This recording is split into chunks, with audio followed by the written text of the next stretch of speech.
Hola a todos, bienvenidos a esta nueva edición de Diálogos en Proximidad y tenemos hoy el inmenso honor de que nos acompañe José Antonio Latre Ballarín, Senior Advisor de EY, consultor del sector de la distribución y el gran consumo desde hace 30 años y por supuesto un gran conocedor de nuestro sector, de la economía en general y con el que va a ser seguro un gusto poder charlar y repasar un poco no solo el comportamiento del sector o el estado del sector en este momento, sino también un poco hacer un ejercicio de prospectiva y ver en los próximos meses y años por dónde puede evolucionar el sector. Nada, bienvenido y muchas gracias por estar con nosotros hoy. Muchísimas gracias a Sedas y a ti, Felipe, para mí sí que es un placer y un honor estar hoy aquí y espero que sea interesante la conversación.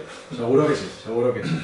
Bueno, vamos a empezar. Nos gustaría preguntarte por tu visión sobre cómo está Europa en el contexto mundial, ¿no? Tenemos a una Unión Europea pues tratando de buscar en cada momento liderar ciertos temas, como por ejemplo en materia de sostenibilidad, pero hay debates sobre cuál es la posición de la competitividad de las empresas europeas en ese mercado mundial en el que las toca competir. Muy bien, pues me parece muy interesante empezar por el entorno, digamos, geopolítico, ¿no? Yo aquí, cuando preparaba esta conversación, la primera idea que se me vino a la cabeza es que si miramos los últimos 30 años, hemos vivido dos etapas, ¿no? El final de los 90, principios de los 2000, fue una etapa muy tranquila en lo geopolítico y, sin embargo, en los últimos años, en las últimas décadas y media, estamos viendo una época convulsa, yo diría que como pocas veces en los últimos años, ¿no? Punto de inflexión puede estar en torno al 2008 con la crisis financiera, algunos lo llevan más atrás, al atentado de las Torres Gemelas, pero yo creo que hubo un acontecimiento que fue la caída del muro, en noviembre del 89, que impuso un nuevo orden geopolítico donde pasamos de un entorno que era muy estable, relativamente inestable, que era la Guerra Fría con dos superpotencias, Estados Unidos y Rusia, y sus bloques, a un mundo unipolar, ¿no? Donde Estados Unidos emergía como la única gran potencia. Y yo creo que había otro concepto muy importante en aquella época, que fue la democracia liberal como el sistema político que era el sistema perfecto al que había llegado la humanidad. Si recordáis el famoso estudio o informe de Francis Fukuyama, que hablaba del fin de la historia, pues hablaba de que habíamos llegado a esa época casi perfecta, ¿no? Si lo miramos hoy, pues vemos que Fukuyama se equivocó, ¿no? Y yo creo que hay dos asuntos fundamentales para mí que trastocan el entorno geopolítico, ¿no? El primero es la emergencia de China como gran potencia política, es decir, China es un gigante económico, eso no cabe ninguna duda, que le disputa el liderazgo a Estados Unidos, sin embargo es un enano político, ¿no? Y el régimen chino no quiere esa situación y obviamente esto configura pues una nueva política de bloques. Si a eso sumamos los países emergentes del sur, potencias demográficas como la India, Indonesia, Brasil, o potencias como Oriente Medio, gracias a sus recursos económicos, pues lo que vemos es un mundo multipolar, ¿no? Y eso rompe y está rompiendo la globalización. Hay mucha gente que habla de desglobalización, ¿no? En cuanto al tema el otro asunto para mí relevante, que explica muchas de las cosas que suceden, es el auge del populismo, ¿no? El populismo socava la democracia liberal, está instalado en el poder en ciertos países y si no está en el poder sí que está muy cerca de movimientos cercanos al poder, incluso en Occidente, y yo siempre defino el populismo como algo que da soluciones sencillas a problemas complejos, obviando los efectos colaterales que suelen ser muy dañinos, ¿no? En este contexto, ¿Europa qué es? Europa es una región rica en términos de renta per cápita, pero cuya perspectiva económica es decreciente, por razones fundamentalmente demográficas, ¿no? Y en ese sentido, Europa tiene otra cosa muy interesante, que su peso en el comercio mundial es muy superior a su peso en el PIB, sobre todo si consideramos el comercio intracomunitario. ¿Por qué? Porque Europa es mi opinión personal, ¿no? Pero creo que gran parte del éxito de Europa ha sido apalancarse en las ventajas comparativas de cada país, especializarse y buscar el comercio como mecanismo de creación de riqueza. Por lo tanto, a Europa un entorno de desglobalización le perjudica mucho más que a otras regiones del planeta, ¿no? Si a eso le unimos que Europa, en este contexto de demografía decreciente, peso económico decreciente, ha tratado de generar la regulación avanzada como un mecanismo de ventaja competitiva, y tenemos ejemplos como por ejemplo el caso de las leyes de protección de datos, muchos otros, claro, está por ver que Europa consiga, gracias a la regulación eficiente, generar esas ventajas competitivas, ¿no? Y voy aterrizando hacia nuestro sector, porque en este sentido yo creo que también otro factor muy importante que vimos durante la pandemia vivimos todos, recordaremos que no teníamos mascarillas en Europa, ¿no? Y tuvimos que ponernos a buscar como locos mascarillas en China. Voy al concepto de la pérdida de soberanía industrial, ¿no? En ciertos sectores, en la pandemia se vio muy claro en el caso del sector sanitario, pero mi reflexión es, Europa tiene un gran reto que es no perder la soberanía alimentaria, ¿no? Y entonces, en ese balance entre la desregulación, porque a Europa le conviene que el comercio mundial crezca, y la protección de sectores críticos, ahora estamos por ejemplo asistiendo al debate de los coches eléctricos, ¿no? Para poner barreras a China, para evitar que China entre en uno de los pocos sectores industriales en los que no ha sido una potencia mundial, como ha sido el de los vehículos de combustión, ¿no? Entonces, Europa se mueve en ese balance complejo y, aterrizando a nuestro sector, ¿no? Al sector de gran consumo, sobre todo alimentario, yo creo que el gran debate, y hoy, bueno, casualmente, ¿no? Estamos asistiendo, ¿no? Pues a cierta contestación desde el sector agrario en España, pero en el resto de países europeos, porque la regulación de la PAC, que tiene que establecer un equilibrio entre la ecología y la economía, bueno, ese es un debate inmenso, nos llevaría toda la conversación, pero seguro que va a ser un tema a seguir en los próximos años, yo diría, porque encontrar el justo equilibrio va a ser clave para que Europa tenga su papel en el mundo y en particular en nuestro sector, ¿no? Y en ese contexto, ¿cómo ves a la economía española? ¿Cómo ves un poco incluso cómo ves cómo está evolucionando el propio consumo en general en estos meses, después de estos meses e incluso años ya de alta inflación en toda Europa, pero ¿cómo ves a España en ese nivel? Muy bien, pues mira, yo Felipe, que doy en algunos otros foros charlas, hablo de estos temas, siempre me gusta, cuando hablo de la economía española, creo que es muy interesante verla en la perspectiva de los últimos 20 años, ¿no? Y analizar las tres crisis que hemos tenido en esos 20 años, ¿no? Al principio del siglo veníamos arrastrando una época de crecimiento espectacular en España, que sería casi comparable al que hubo en la época del desarrollismo, ¿no? En los años 60 y 70, ¿no? Pero era un crecimiento con pies de barro, ¿no? Porque estaba originado por una burbuja inmobiliaria que a su vez estaba sustentada en una burbuja financiera muy importante, que era una deuda privada, era la deuda de los hogares, de las empresas. Los hogares compraban activos inmobiliarios, las empresas se endeudaban para crecer. No era una deuda pública en aquel momento, de hecho la deuda pública estaba muy bien, estaba por debajo del 40% del PIB, ¿no? Todo eso cambia radicalmente en el 2008 con la crisis financiera, ¿no? La famosa crisis que arrancó con la crisis de Lehman Brothers.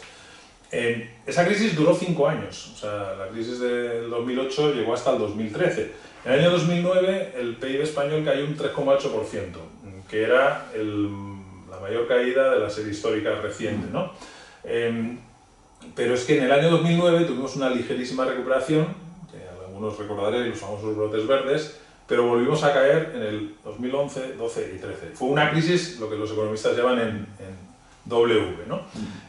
Además tuvo una segunda réplica que tenía más que ver con la famosa crisis del euro, que en España coincidió con la crisis de las cajas de ahorros, estuvimos a punto de ser rescatados, la prima de riesgo en los 600 puntos, todo aquello que recordamos. Y bueno, consecuencia de aquello fue que durante 5 años tuvimos una caída del PIB en volumen encadenado del 8,5%. Esa crisis tuvo dos consecuencias fundamentales. Una fue, llevó la tasa del paro al 26%, España siempre ha sido el país con más tasa de paro de Europa, pero el 26% es una tasa que evidentemente ya no solo tiene implicaciones económicas sino sociales, ¿no? Y el segundo impacto estructural fue que las finanzas públicas, que hasta entonces habían estado muy bien, tanto en deuda sobre PIB como en déficit, pues estaban muy equilibradas, se desequilibraron totalmente, ¿no? Por los programas que el gobierno de entonces aprobó para dinamizar la actividad económica, ¿no?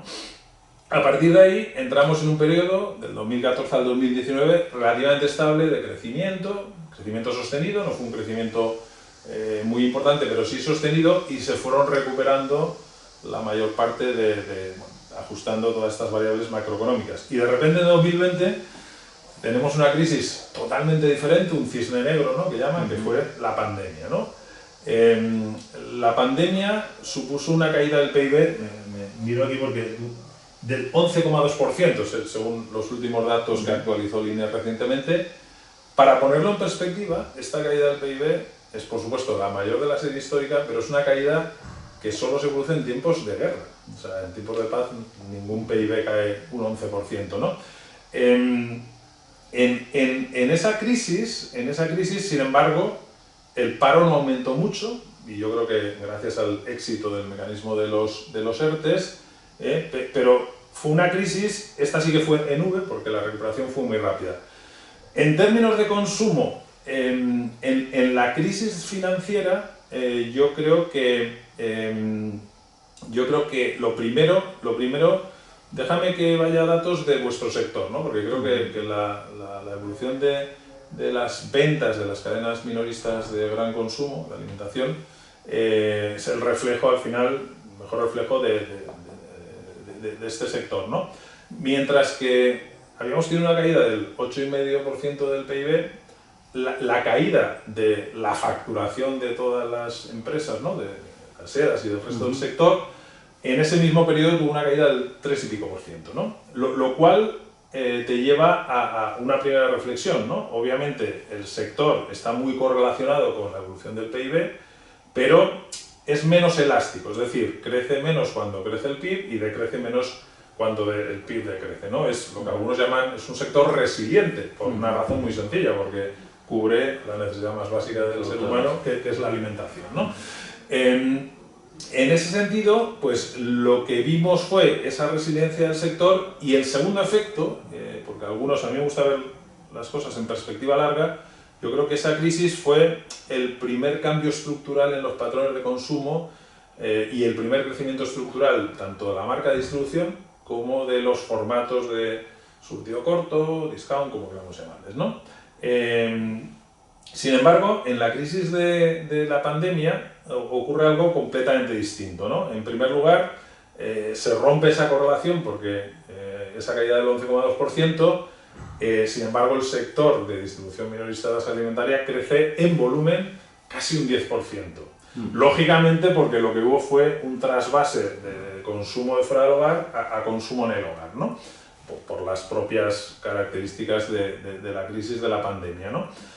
También hemos visto, pues, otros cambios estructurales, como fue, pues, la aceleración de modelos de negocio, que llamo yo, de venta a distancia, ¿no? El e-commerce, el delivery, ¿no? que intentó resolver esa situación de cierre de la actividad, ¿no? A partir de ahí, y vamos ya a la crisis reciente, que podemos hablar del 21, punto álgido en el 22, 23 y hasta hoy, que podemos hablar de la crisis inflacionaria, ¿no? La crisis inflacionaria, para mí, se produce por la conjunción de tres fenómenos, ¿no? Uno es la salida rápida de la crisis de la pandemia, así como decía que la crisis financiera fue una crisis en W, esta fue casi una crisis en V.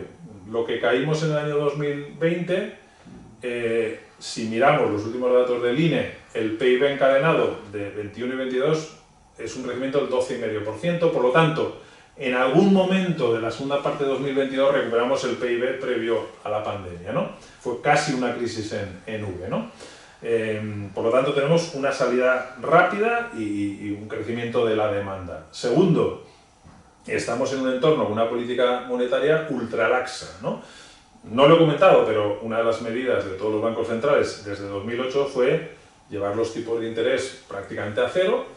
No solo eso, sino implementar políticas de quantitative easing, de compra de deuda, es decir, que el dinero era gratis, la masa monetaria creció y ese es un caldo de cultivo muy claro para que la inflación crezca. Y a eso le sumamos el tercer factor, que fueron los estímulos de política fiscal de todos los gobiernos, no solo el nacional, sino todos los gobiernos del mundo, pues tenemos el caldo de cultivo lógico para que surgiera la inflación, ¿no? Hay gente que dice que la inflación se produjo por los cuellos de botellas en la cadena de suministro. No digo que no, pero yo creo que ese factor aislado, si no hubiera habido ese contexto de crecimiento de la demanda, política monetaria muy laxa, política fiscal expansiva, no hubiera producido este ciclo de inflación en el que nos encontramos, ¿no? Aunque hablaremos luego enseguida, ¿no?, de las causas y las consecuencias de la crisis de inflación, déjame, Felipe, que recuerde un poco cómo ha sido el ciclo. Porque lo primero que hay que decir es que la inflación empieza en el verano del 2021. Yo recuerdo que estaba de vacaciones y empezó a haber noticias y empezó con la crisis de los precios energéticos, ¿no? El precio del gas, que afectaba a la electricidad y que tuvo su traducción en el crecimiento del IPC general, ¿no? Por entonces los precios alimentarios no estaban incluso por debajo, ¿no? El segundo hito, digo los tiempos porque la gente achaca a veces la inflación a la guerra de Ucrania, a la invasión de Ucrania, que ocurre en febrero del 22, pero la inflación ya estaba creciendo. Es cierto que en febrero de 2022 a los precios energéticos se suman los precios de materias primas. Ucrania es un gran productor de grano, de aceites vegetales, etc. Y la crisis de las materias primas, sumada a la crisis de los precios energéticos, pues ya sí que empieza a hacer subir los precios de la inflación alimentaria. De hecho, las curvas se cruzan en abril del 22 y desde entonces lo que hemos visto es una inflación alimentaria siempre por encima. Ahora hablaremos de los últimos datos, ¿no? Pero siguiendo con la curva, el índice general hace máximos más o menos en julio del año 21 y a partir de ahí empieza a bajar. Y empieza a bajar por lo que los economistas llaman el efecto escalón, que es la comparación, porque la inflación siempre se expresa en tasas interanuales, por lo tanto son los precios comparados con el mismo precio del año anterior. Entonces, en el caso de los precios energéticos, que habían subido mucho en 21, empiezan a bajar y eso tira el índice general hacia abajo. Sin embargo, la curva de los precios alimentarios sigue creciendo hasta febrero-marzo de 2022, 2023, donde alcanza un 16,6%. Yo recuerdo, porque eso coincidió con una charla que di yo en el Congreso de los Diputados, hablando de estos temas, que claro, la cesta de la compra, ¿no?, en tasas de inflación del 16,6% vuelve a ser no solo un problema económico, sino un problema social, ¿no? Por lo tanto, estamos en todo el sector en el centro de atención, ¿no? ¿Qué ha pasado desde entonces? Pues, ¿y dónde estamos ahora? Pues yo siempre digo, estamos en un ciclo desinflacionario, clarísimamente. El último dato de diciembre, en el caso de la inflación alimentaria, es una tasa interanual del 7,3%, una caída de 1,7 puntos respecto al mes anterior. Y yo, pues los que me sigáis en LinkedIn, en algunos de los posts, he hecho una previsión, y no es muy difícil, nadie tiene la bola de cristal, pero simplemente analizando estos efectos escalones, yo estoy convencido, lo he dicho y lo podremos constatar en los próximos meses, que veremos tasas en torno al 4% en marzo y en torno al 3% en junio, ¿no? En lo que es la inflación alimentaria, ¿no? ¿Qué ocurre? Que la última milla, o sea, ahora se están cruzando la inflación subyacente y la inflación general, ¿no? La inflación general está repuntando, el último dato repuntó 3 décimas y están a punto de cruzarse en torno al 3,5%, ¿no? Eso que algunos llaman la última milla, que es bajar del 3% al 2%, que a algunos les puede parecer pues fácil si venimos del 10, bajar un punto más no es tan fácil. ¿Por qué? Porque entre otras cosas hay factores, por ejemplo la inflación de servicios, cuyo principal componente de coste son los salarios, pues los salarios también están subiendo en torno al 3% y el 3 y pico, por lo tanto, y una cosa muy importante, los bancos centrales su objetivo es el 2%, por lo tanto, aquí más allá de que hemos dejado atrás, digamos, esas cifras anómalas, ¿no?, de doble dígito, el problema de fondo es que los bancos centrales no van a bajar a fondo los tipos de interés hasta que no vean que se consolida el nivel del 2%, ¿no? Y un poco ahí estamos, ¿no?, ahora mismo. Decías un poco que se habían incrementado los precios hasta un máximo del 16,6. Yo recuerdo en la crisis de 2007-2008, la que yo también que coincidió con otra crisis de materias primas, con biocombustibles y todo aquello, el IPC de alimentación en España llegó al 7,7 y ya hablábamos en aquel momento de crisis. Eso da un poco la idea de la magnitud digamos, que ha tenido esta crisis con varias causas, yo creo, perfectamente conocidas que se han sumado.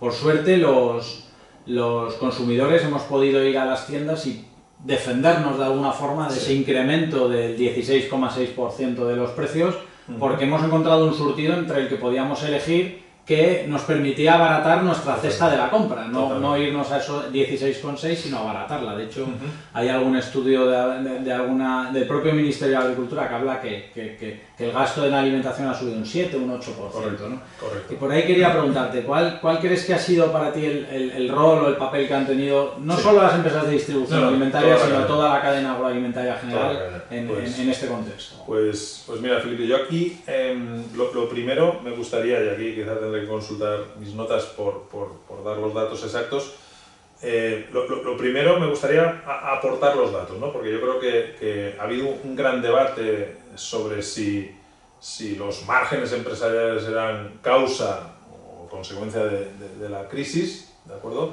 Entonces, yo creo que hay que analizar los datos, ¿no? Y a mí me gusta analizar 4 índices de precios, 2 de ellos los proporciona el Ministerio de Agricultura, el MAPA, que son el índice de precios pagados por agricultores y ganaderos, es decir, digamos, el índice que refleja los costes del sector primario.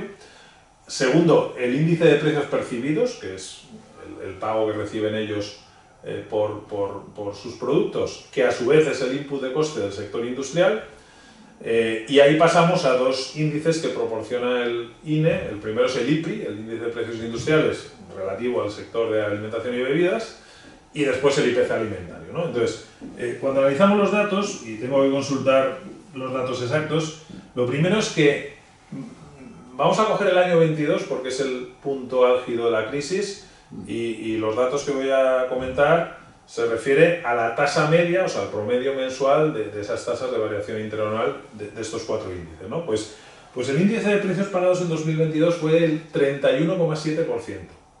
El año anterior ya había habido una subida del 13 y pico por ciento, ¿no? Imagínate, Felipe, que tú y yo tenemos un negocio y nos suben los costes un 31,7%.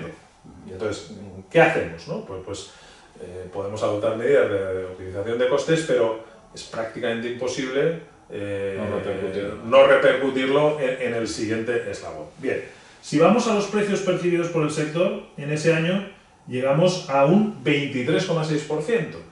Es decir, entre la subida de sus costes y la subida de sus precios hay 8 puntos de diferencia. Por lo tanto, el sector primario lo que está haciendo ya es, digamos, aguantar en sus márgenes una parte de esta subida de costes, ¿no? Si seguimos bajando en la cadena y me voy al IPRI de ese mismo año, tenemos un dato del 16,6%. Otra vez 7 puntos menos que esa subida de al menos esta parte de sus inputs de coste, porque los industriales evidentemente tienen otros inputs, los salarios, la energía, etcétera, ¿no? Y si me voy al IPC, insisto, el promedio del año 22, llego alimentario al 11,6%, 6 puntos menos que el IPRI. Por lo tanto, si vamos viendo las subidas de precios a medida que descendemos de la cadena de valor agroalimentaria, la conclusión es muy clara.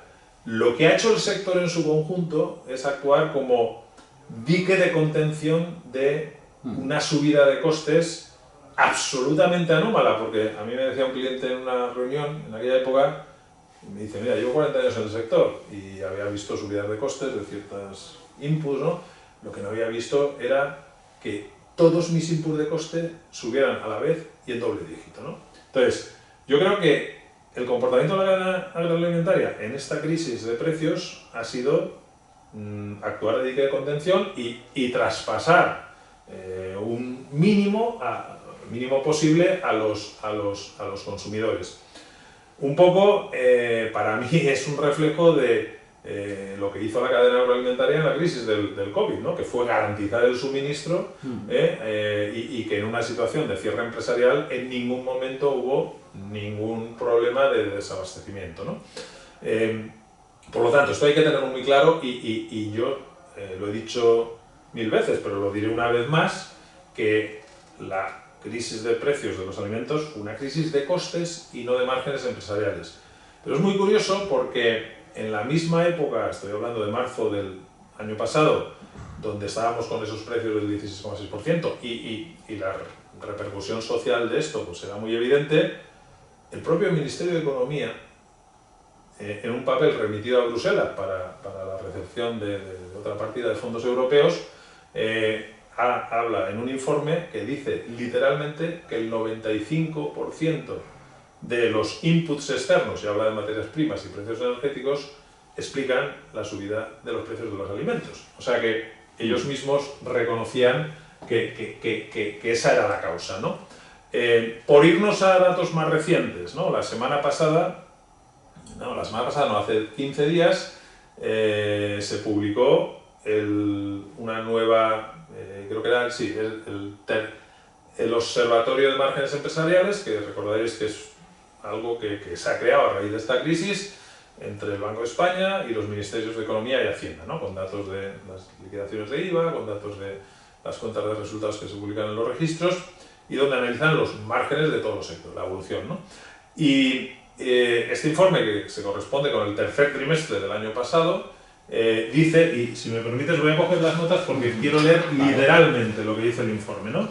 En relación a los sectores de la cadena agroalimentaria. Dice, la industria agroalimentaria prosigue su senda de normalización tras la crisis energética, si bien todavía se encuentra con niveles de márgenes inferiores a los niveles previos de la pandemia.